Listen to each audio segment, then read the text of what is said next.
So how does a landlord come up with the amount that they want you to pay for rent? What's the formula? How is it calculated?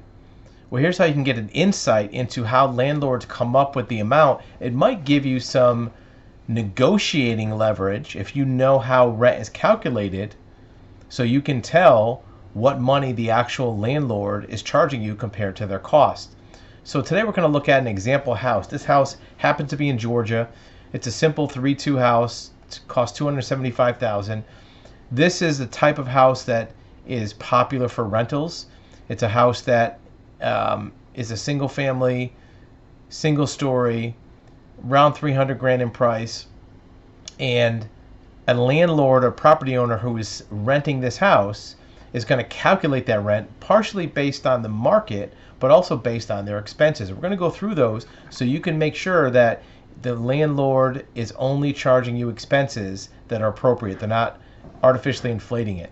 So one of the first expenses that landlords going to have to pay is their mortgage.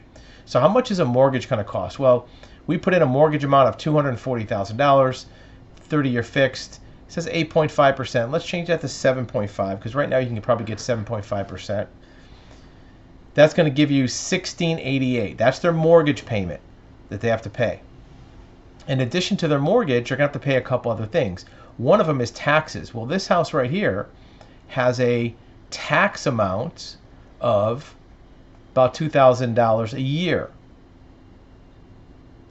So they're going to have to pay those taxes as well. So how much does that come out to per month? Well, if you take $2,000 and a calculator divided by 12 months in a year, that gives you about $166 for your taxes. You're also going to have to pay insurance. Insurance on a house like that will probably be about $1,200. Divide that by 12, that's $100 a month. So if you take that $266 and you add it to the mortgage payment, which is $1,688, their base payment for the house is about $2,000 a month. Now that's not all. In addition, they're going to have some reserves for repairs and maintenance on the house. A good rule of thumb for a house, single family, is about 1 to 1.5% of the value of the house. So if you take a house that's $275,000, you multiply it times 0.015, that's about $4,000 a month.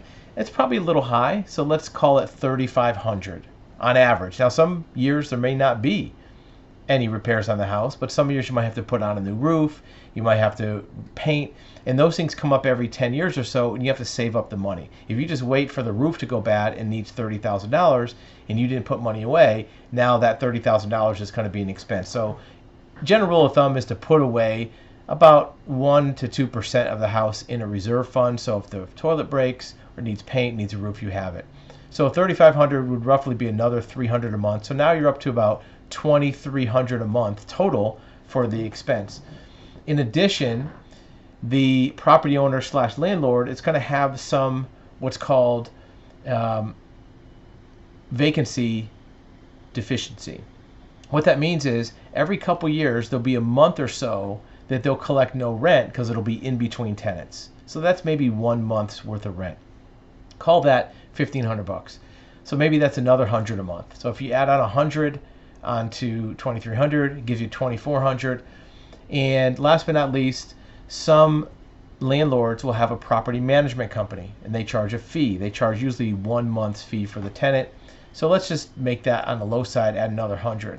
So this house, in theory, at $2,500 a month would be about a break even for that landlord. And many landlords are willing to break even on a house because they're going to get some depreciation on taxes and they're hoping that the house is going to go up in value and that might be their profit. Most of them are willing to break even on the house. So if you see a landlord renting a house such as this for about $2,500 a month, that's probably in line with what their expenses are. If they charge less than that, they're probably going to lose money. If they charge more, that might be making a windfall profit. So you can use your own best judgment and do the same math. You know, if you look at a different house, let's look at a house that's maybe a little bit more expensive. Let's see if we can find one. Here's a house. Well, there are probably not too many there. Here's one that's $389.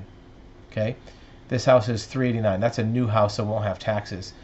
So a house like this, if it's $389 and Well, let's back up. One thing we forgot to do on this one is, remember we put a loan amount of 240. The price was 275. That's 35,000 short. That's the down payment of that landlord. That down payment, you also have to figure a cost, because instead of putting it into CDs, which gets a 5% return, you're losing it on the down payment.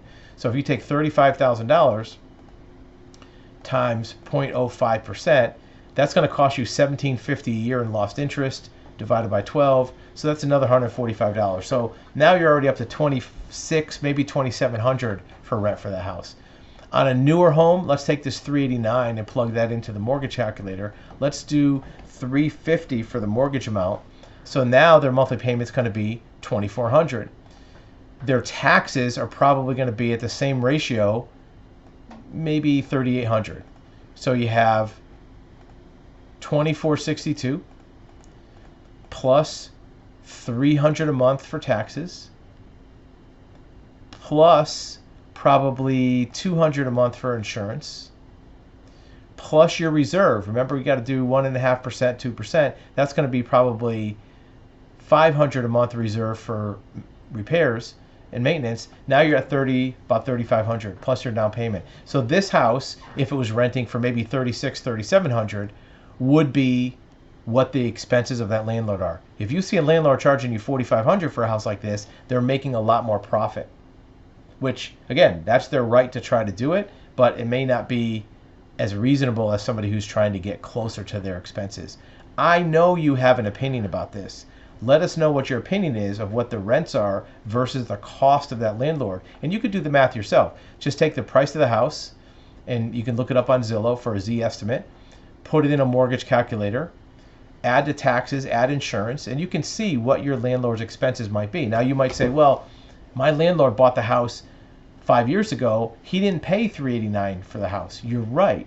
But if he only paid $200 for the house and now it's worth $389, that $189,000 difference, if he wasn't leaving it in the house as equity, he could put it in CDs and make money there. So he has to figure in that loss as well, because if you're going to rent it out for what you paid for it, that loss of interest on that cash that's sitting there, you might as well just sell the house, take the $189,000, put it in the bank, and you don't have to worry about renting a house and having tenants and all the administrative cost that goes along with it. So you can't just go by what they paid for. You have to go by the current market value, because that equity could be turned into income in a CD or some other passive income without having to worry about renting a house. Again, it's not a judgment on if rents are appropriate or not. It's just a way for you to do the math to see what your landlord's actually paying, so you can compare it to what they're asking to see if it makes sense.